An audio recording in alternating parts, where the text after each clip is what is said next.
YouTube channel ਅਮਰਤ tech ਵਿੱਚ ਤੁਹਾਡਾ ਬਹੁਤ-ਬਹੁਤ ਸਵਾਗਤ ਹੈ ਜੀ। ਲਾਸਟ ਵੀਡੀਓ ਵਿੱਚ ਅਸੀਂ ਹੋਮ ਰੋ ਦੇ ਸ਼ਬਦਾਂ ਨੂੰ ਟਾਈਪ ਕਰਨਾ ਦੱਸਿਆ ਸੀ, ਜਿਸ ਵਿੱਚ ਲਗਭਗ ਸਾਡੀ ਇੱਕ ਲਾਈਨ ਕੰਪਲੀਟ ਹੋ ਚੁੱਕੀ ਹੈ। ਜਦੋਂ ਤੁਸੀਂ ਉਸ ਲਾਈਨ ਦੀ 3-4 ਦਿਨ ਪ੍ਰੈਕਟਿਸ ਕੀਤੀ ਤਾਂ ਤੁਹਾਨੂੰ ਸਾਰੇ ਸ਼ਬਦ ਯਾਦ ਹੋ ਜਾਣਗੇ। ਉਸ ਤੋਂ ਬਾਅਦ ਅਸੀਂ ਅਪਰ ਰੋ ਦੇ ਸ਼ਬਦਾਂ ਨੂੰ ਕਿਵੇਂ ਟਾਈਪ ਕਰਨਾ ਹੈ ਦੱਸਾਂਗੇ। ਵੀਡੀਓ ਨੂੰ ਅਖੀਰ ਤੱਕ ਦੇਖਣਾ ਤਾਂ ਕਿ ਕੋਈ ਵੀ ਸਟੈਪ ਮਿਸ ਨਾ ਹੋ ਜਾਵੇ। ਅਸੀਂ ਤੁਹਾਡੇ ਲਈ ਇਸ ਤਰ੍ਹਾਂ ਦੀਆਂ ਯੂਜ਼ਫੁਲ ਵੀਡੀਓਜ਼ ਲੈ ਕੇ ਆਉਂਦੇ ਹਾਂ ਜੀ, ਕਿਉਂਕਿ ਵੀਡੀਓ ਬਣਾਉਣ 'ਤੇ ਮਿਹਨਤ ਲੱਗਦੀ ਹੈ, ਤਾਂ ਇਸ ਕਰਕੇ ਚੈਨਲ ਨੂੰ ਸਬਸਕ੍ਰਾਈਬ ਜ਼ਰੂਰ ਕਰ ਦੇਣਾ। ਅਤੇ ਹੁਣ ਅਸੀਂ ਵੀਡੀਓ ਨੂੰ ਸ਼ੁਰੂ ਕਰਦੇ ਹਾਂ।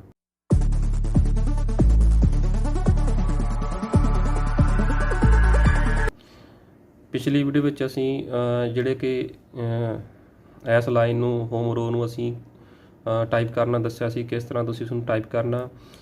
ਤਾਂ ਉਸੇ ਤਰ੍ਹਾਂ ਤੁਸੀਂ ਆਪਣੇ ਹੱਥਾਂ ਨੂੰ ਉਹਨਾਂ ਸ਼ਬਦਾਂ ਉੱਪਰ ਹੀ ਰੱਖਣਾ ਹੈ ਜਿਨ੍ਹਾਂ ਨੂੰ ਅਸੀਂ ਹੋਮ ਰੋ ਦੇ ਉੱਪਰ ਪਹਿਲਾਂ ਰੱਖਿਆ ਹੋਇਆ ਸੀ।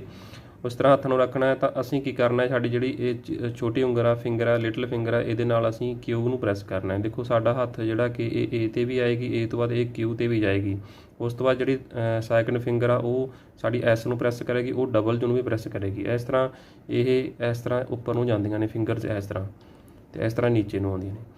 ਇਸ ਤਰ੍ਹਾਂ ਜਿਹੜੇ ਸ਼ਬਦ ਨਾਲ ਤੁਸੀਂ ਫਿੰਗਰ ਨਾਲ ਤੁਸੀਂ ਇਹ ਸ਼ਬਦ ਨੂੰ ਪ੍ਰੈਸ ਕੀਤਾ, ਉਸ ਨਾਲ ਡਬਲਯੂ, ਐਸ ਨਾਲ ਡੀ ਨੂੰ ਪ੍ਰੈਸ ਕੀਤਾ, ਅਤੇ ਇਸ ਨਾਲ ਈ ਨੂੰ ਪ੍ਰੈਸ ਕਰਨਾ, ਅਤੇ ਐਫ ਵਾਲੀ ਫਿੰਗਰ ਦੇ ਨਾਲ ਆਰ ਨੂੰ ਪ੍ਰੈਸ ਕਰਨਾ। ਇਸ ਤਰ੍ਹਾਂ ਆਹ ਟੀ ਅਤੇ ਵਾਈ, ਜਿਵੇਂ ਜੀ ਅਤੇ ਐਚ ਵਿਚਾਲੇ ਛੱਡੀ ਸੀ, ਉਵੇਂ ਟੀ ਅਤੇ ਵਾਈ ਨੂੰ ਵਿਚਕਾਰ ਛੱਡ ਦੇਣਾ।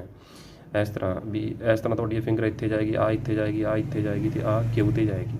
ਜਿਹੜੇ ਜੇ ਕੇ ਐਲ ਅਤੇ ਕੋਲਨ ਦੇ ਉੱਪਰ, ਸੈਮੀ ਕੋਲਨ ਦੇ ਉੱਪਰ ਤੁਹਾਡੀ ਜਿਹੜੀ ਫਿੰਗਰ ਰੱਖੀ ਹੋਈ ਹੈ, ਇਸੇ ਤਰ੍ਹਾਂ ਇਹ ਵੀ ਇੱਧਰ ਜਿਵੇਂ ਜੇ ਤੋਂ ਇਸ ਤਰ੍ਹਾਂ ਯੂ 'ਤੇ, ਜਿਹੜੀ ਜੇ ਵਾਲੀ ਫਿੰਗਰ ਆ ਉਹ ਯੂ 'ਤੇ ਜਾਏਗੀ, ਜਿਹੜੀ ਕੇ ਵਾਲੀ ਫਿੰਗਰ ਆ ਉਹ ਆਈ 'ਤੇ ਜਾਏਗੀ, ਜਿਹੜੀ ਐਲ ਵਾਲੀ ਫਿੰਗਰ ਆ ਉਹ ਓ 'ਤੇ ਜਾਏਗੀ, ਜਿਹੜੀ ਕੋਲਨ ਵਾਲੀ ਫਿੰਗਰ ਆ ਉਹ ਸੈਮੀ ਕੋਲਨ ਵਾਲੀ ਉਹ ਪੀ 'ਤੇ ਜਾਏਗੀ। ਇਸ ਤਰ੍ਹਾਂ ਤੁਸੀਂ ਕੋਈ ਵੀ ਸ਼ਬਦ ਟਾਈਪ ਕਰੋਗੇ ਅਤੇ ਵਾਪਸ ਉਸੇ ਲਾਈਨ ਉੱਪਰ ਆ ਜਾਣਾ, ਆਪਣੇ ਹੋਮ ਰੋ ਦੇ ਉੱਪਰ ਹੀ ਆ ਜਾਣਾ। ਤਾਂ ਸਭ ਤੋਂ ਪਹਿਲਾਂ ਦੋਸਤੋ ਅਸੀਂ ਆਪਣਾ ਜਿਹੜਾ MS ਵਰਡ ਆ ਉਹਨੂੰ ਓਪਨ ਕਰ ਲੈਣਾ, 14 ਦਾ ਫੌਂਟ ਕਰ ਲੈਣਾ। ਉਸ ਤੋਂ ਬਾਅਦ ਅਸੀਂ ਇੱਥੇ ਟਾਈਪ ਕਰਨਾ ਸ਼ੁਰੂ, ਆਪਣੀ ਜਿਹੜੀ ਫਿੰਗਰ ਆ, ਲਿਟਲ ਫਿੰਗਰ ਆ, ਉਸ ਨੂੰ ਕਿਊ 'ਤੇ ਲੈ ਕੇ ਜਾਵਾਂਗੇ, ਕਿਊ WER ਇਸ ਤਰ੍ਹਾਂ ਟਾਈਪ ਕਰਨਾ। ਉਸ ਤੋਂ ਬਾਅਦ UIOP ਇਸ ਤਰ੍ਹਾਂ ਟਾਈਪ ਕਰਨਾ, ਸਪੇਸ ਦਬਾਉਣਾ, ਸਪੇਸ ਦਬਾਉਣ ਤੋਂ ਬਾਅਦ ਫਿਰ ਟਾਈਪ ਕਰਨਾ। ਇਸ ਤਰ੍ਹਾਂ ਤੁਸੀਂ ਪ੍ਰੈਕਟਿਸ ਕਰਨੀ ਹੈ।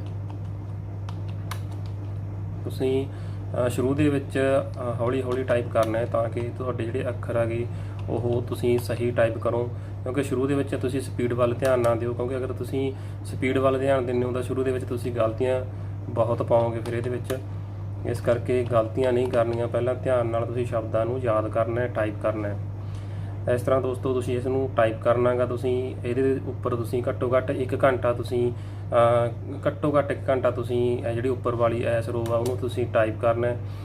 ਤਾਂ ਦੋਸਤੋ ਇਹਦੇ ਨਾਲ ਕੀ ਹੈ, ਜਦ ਤੁਹਾਡਾ ਜਿਹੜਾ ਇਹ ਵਾਲੀ ਫਿੰਗਰ ਹੈ, ਜਦੋਂ ਐਫ ਅਤੇ ਆਰ ਨੂੰ ਪ੍ਰੈਸ ਕਰਦੇ ਹੋ ਜਾਂ ਐਫ ਤੋਂ ਉਹਦਾ ਜੀ ਨੂੰ ਪ੍ਰੈਸ ਕਰਦੇ ਹੋ, ਤੁਸੀਂ ਇੱਥੋਂ ਟੀ ਨੂੰ ਪ੍ਰੈਸ ਕਰਨਾ। ਜਿਹੜੀਆਂ ਦੋ ਵਿਚਾਲੇ ਸਾਡੀਆਂ ਕੀਜ਼ ਰਹਿ ਗਈਆਂ ਸੀ ਨਾ, ਉਹਨਾਂ ਨੂੰ ਅਸੀਂ ਕਿਵੇਂ ਇਸ ਤਰ੍ਹਾਂ ਟਾਈਪ ਕਰਾਂਗੇ।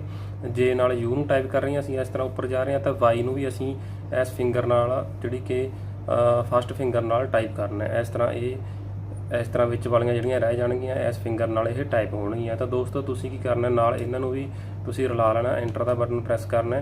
ਚੀਚੀ ਤੋਂ ਤੁਸੀਂ ਐਂਟਰ ਨੂੰ ਪ੍ਰੈਸ ਕਰੋਗੇ। ਉਸ ਤੋਂ ਬਾਅਦ ਤੁਸੀਂ ਇੱਥੇ QWER ਫਿਰ T, ਉਸ ਤੋਂ ਬਾਅਦ YUIOP ਟਾਈਪ ਕਰਨ ਤੋਂ ਬਾਅਦ ਤੁਸੀਂ ਤੁਹਾਡਾ ਹੱਥ ਜਿਹੜਾ ਫਿੰਗਰਸ ਤੁਹਾਡੀਆਂ ਇਸ ਹੋਮ ਰੋ 'ਤੇ ਆ ਜਾਣੀਆਂ ਚਾਹੀਦੀਆਂ ਨੇ। ਇਸ ਤਰ੍ਹਾਂ ਸਪੇਸ ਟਾਈਪ ਕਰਕੇ ਫਿਰ ਤੁਸੀਂ ਸ਼ਬਦਾਂ ਨੂੰ ਟਾਈਪ ਕਰੋਗੇ। ਤਾਂ ਦੋਸਤੋ ਇਸ ਤਰ੍ਹਾਂ ਤੁਸੀਂ ਪ੍ਰੈਕਟਿਸ ਕਰਨੀ ਆ ਸ਼ਬਦਾਂ ਦੀ। ਤੁਸੀਂ ਇਹਨਾਂ ਸਾਰਿਆਂ 'ਤੇ ਕੋਈ ਸ਼ਬਦ ਬਣਾ ਲੈਣੇ ਆ, ਨਹੀਂ ਅਸੀਂ ਤੁਹਾਨੂੰ ਅਗਲੀ ਵੀਡੀਓ ਦੇ ਵਿੱਚ ਉੱਪਰ ਵਾਲੀ ਜਿਹੜੀ ਅਪਰ ਰੋ ਆ ਉਹਦੇ ਸ਼ਬਦ ਬਣਾ ਕੇ ਦੱਸਾਂਗੇ, ਤੁਸੀਂ ਉਹਨਾਂ ਨੂੰ ਕਿਸ ਤਰ੍ਹਾਂ ਟਾਈਪ ਕਰਨਾ ਅਤੇ ਕਿਵੇਂ ਤੁਸੀਂ ਪ੍ਰੈਕਟਿਸ ਕਰਨੀ ਆ। ਤਾਂ ਦੋਸਤੋ ਆਈ ਹੋਪ ਵੀਡੀਓ ਤੁਹਾਨੂੰ ਵਧੀਆ ਲੱਗੀ ਹੋਣੀ ਆ, ਲਾਈਕ ਅਤੇ ਕਮੈਂਟ ਜ਼ਰੂਰ ਕਰਿਓ। ਤਾਂ ਇਸ ਤਰ੍ਹਾਂ ਹੀ ਤੁਹਾਨੂੰ ਫਿਰ ਇਹ ਸਾਰੇ ਮਿਕਸ ਕਰਕੇ ਅਸੀਂ ਸ਼ਬਦ ਬਣਾਵਾਂਗੇ, ਫਿਰ ਅਸੀਂ ਉਹਨਾਂ ਨੂੰ ਟਾਈਪ ਕਰਕੇ ਦੇਖਾਂਗੇ ਕਿ ਕਿਸ ਤਰ੍ਹਾਂ ਅਸੀਂ ਮੰਨ ਲਓ ਕਿ ਆਪਣੀ ਸਪੀਡ ਆ ਜਿਹੜੀ ਉਹ ਵਧਾਉਣੀ ਆ। ਉਸ ਤੋਂ ਬਾਅਦ ਇਸ ਵੀਡੀਓ ਤੋਂ ਬਾਅਦ ਅਸੀਂ ਤੁਹਾਨੂੰ ਇਹ ਦੱਸਾਂਗੇ ਕਿ ਇਹਨਾਂ ਦੇ ਸ਼ਬਦ ਕਿਸ ਤਰ੍ਹਾਂ ਬਣਨਗੇ, ਸ਼ਬਦ ਕਿਸ ਤਰ੍ਹਾਂ ਬਣਾਉਣੇ ਆ, ਫਿਰ ਉਹਨਾਂ ਨੂੰ ਟਾਈਪ ਕਰਨਾ, ਕਿੰਨਾ ਟਾਈਮ ਤੁਸੀਂ ਲਾਉਣਾ। ਘੱਟੋ ਘੱਟ ਤੁਸੀਂ 3-4 ਦਿਨ ਉੱਪਰ ਵਾਲੀ ਲਾਈਨ ਨੂੰ ਟਾਈਪ ਕਰਨਾ। ਉਸ ਤੋਂ ਬਾਅਦ ਤੁਸੀਂ ਮਿਕਸ ਕਰਕੇ ਸ਼ਬਦਾਂ ਨੂੰ ਟਾਈਪ ਕਰਨਾ ਗਾ। ਜਿਹੜੀ ਤੁਸੀਂ ਰੋਜ਼ ਸਿੱਖਦੇ ਜਾਓਗੇ ਉਹਨਾਂ ਵਿਚਲੇ ਸ਼ਬਦਾਂ ਨੂੰ ਤੁਸੀਂ ਮਿਕਸ ਕਰ ਲੈਣਾ, ਉੱਪਰ ਨੀਚੇ ਵਾਲੇ ਸ਼ਬਦਾਂ ਨੂੰ ਸ਼ਬਦ ਬਣਾ ਲੈਣੇ ਨੇ, ਤਾਂ ਤੁਸੀਂ ਉਹਨਾਂ ਨੂੰ ਟਾਈਪ ਕਰਨਾ ਹੈ। ਤਾਂ ਦੋਸਤੋ ਵੀਡੀਓ ਵਧੀਆ ਲੱਗੀ ਲਾਈਕ ਅਤੇ ਕਮੈਂਟ ਜ਼ਰੂਰ ਕਰਿਓ। Thank you to watching my video.